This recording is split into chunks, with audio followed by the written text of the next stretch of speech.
with it. Is that right? What am I trying to say? Okay, ooh, can't speak it. Hi everyone, it's Louise Drake. Welcome back to my channel. So today I'm going to be showing you some crafting things that I've made over the last few months. Obviously, I'm a small business owner and running Sewing Daze is a really great thing for inspiration when it comes to making for myself or for my friends. And the reason I got into it is because I always did it as a hobby. So it's definitely something I still do in my spare time. I haven't done too much recently, but I thought it would be a great time to show you guys what I've been working on over the last few months. So you can get a few ideas, you can get a bit inspired, and also you can see some of the new things we have in the shop as well, because some of these new bits are amazing. So in this video I'll hopefully be giving you some inspiration of what you can make next by showing you my recent makes. So without further ado, let's get going. So one of the things I've made recently is this basket. Now I'm going to show you it here. It's a bit hard to show you. So I have a really awkward space underneath my bedside table where I wanted to keep my hairdryer and straighteners and things like that all together, tucked away nice and neat, but it's a really strange shape and I've been really struggling to get some sort of container to go under there. So I decided I was just going to make one. This basket is made from the Hayfield chunky yarn that we have in the shop. It is in the light grey mix, and then I used a bit of navy around the edge because our bedroom is blue, so it picked out a bit of the colour and sort of tied it in. That's a great thing about when you're making for you,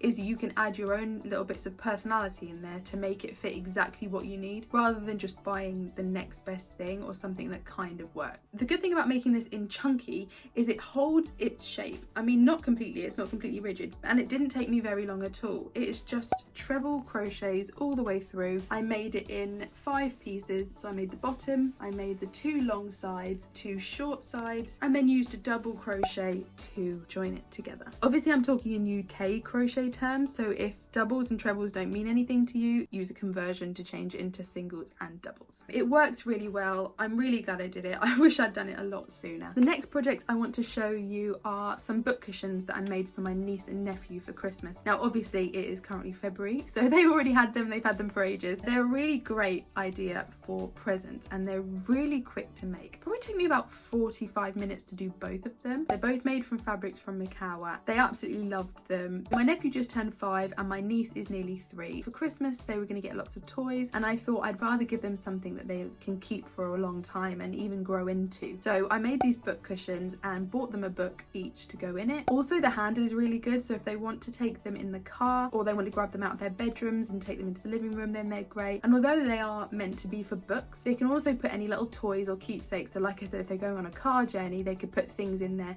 to keep them busy on the road. I mean, back when we could go anywhere.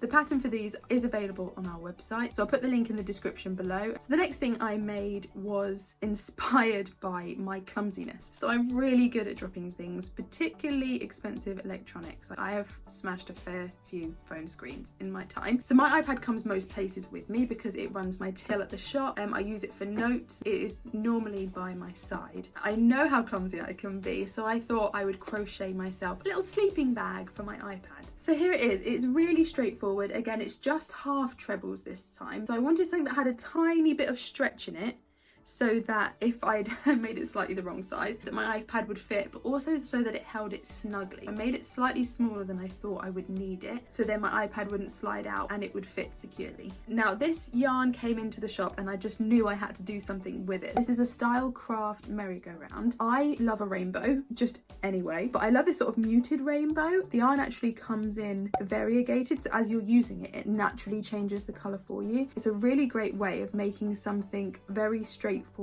look a bit more interesting. Also, if you're like me, sometimes when you're crocheting just one stitch over and over and over again, it can get a bit boring. So having the colours change sort of keeps it interesting, and then you don't lose interest in the middle of a project, because let's face it, we all have projects that are half done. No judgment here. Also, to give the cover a bit of definition and to make it look a bit more finished, I used the Hayfield Bonus DK in, I think it's the pumpkin colour. I then chose a button that I had in my stash because buttons are my weakness. I have hundreds. Okay, probably thousands. Anyway, this project, I'm so glad I did it. I put it off for a while and I'm so glad that it's finally finished. So yeah, it's got my iPad in there. So now I can't drop it anymore. in theory. So the next thing I wanted to show you is the bowl cozy that I made. I am notorious for making drinks and lunch warm and then never getting around to eating them because I'm busy. So I thought making a bowl cozy to keep my food warm would be a really great idea. It's made from the Macawa Busy Bee fabric that we just had in, and I used it in the black colour and then I used it in the grey. And the way I've made it is actually reversible, so you can have it either way round. I adapted a pattern that we used a little while ago, so probably actually a couple of years ago now. We taught these little fabric baskets at the shop, so it's basically a variation of this.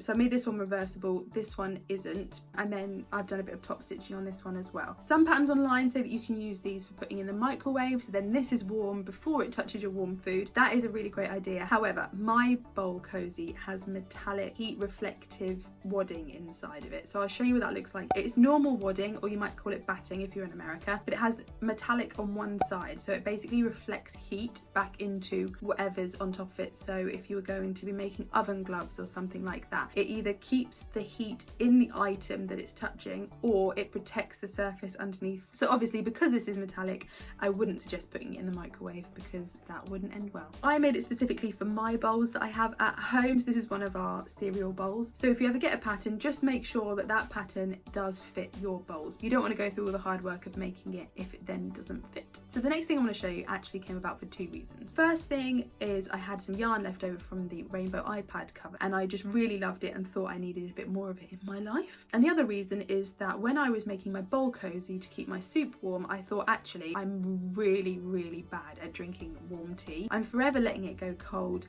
and coming back to it and it just being a bit gross. Everybody used to make fun of me in the shop for it. So I just thought I'm going to crochet myself a little mug cover. So here it is. So it's the same yarn as I used before and also the same button. So I knew I wanted something that was really stretchy so that it would fit on pretty much any size mug. Now last year I tested a pattern for Kate Polizzi. I'll tag her down below. She's an amazing crochet designer. She's actually based in Australia, but through the wonders of Instagram we've spoken a few times and support each other's businesses, and it's really great. I tested the pattern last year for the millennial jumper. Now this pattern here is the same stitch as she used to make the collars, the cuff and the band. I remembered when I was making it that was really stretchy. It was really easy to get over your head, and I thought, you know what, that's perfect. So it's crocheted and it's double crocheted, but you work into only part of the loop, which gives it this sort of ribbed effect. So thank you to Kate for the inspiration for this, and like I said, I'll tag all of her information down below. So the next thing I want to show you is also something that I have already gifted. It was my best friend's little girl's birthday this week, and I made a drawstring bag to put her present in, and she should be able to keep it for a long time. I do a lot of this at Christmas as well, where I make the wrapping to put the present in. A, it doubles the amount of gift you're giving, but B, it is really good for the environment. So this range of rainbow fabrics has come in from Craft Cotton Company, and I absolutely love them. I have the whole stack of them here ready to make something else with them because I just think they're so brilliant and they're so fun, and I really need an excuse. So if you have any ideas, let me know in the comments below and I might make it for our next review. So the last thing I want to show you is a work in progress. I was hoping to get it finished for this video, but sometimes life just happens. This is going to become a table runner. This is a new range from Craft Cotton and Stuart Hillard. It's called Kyoto, and it's a beautiful range of Japanese inspired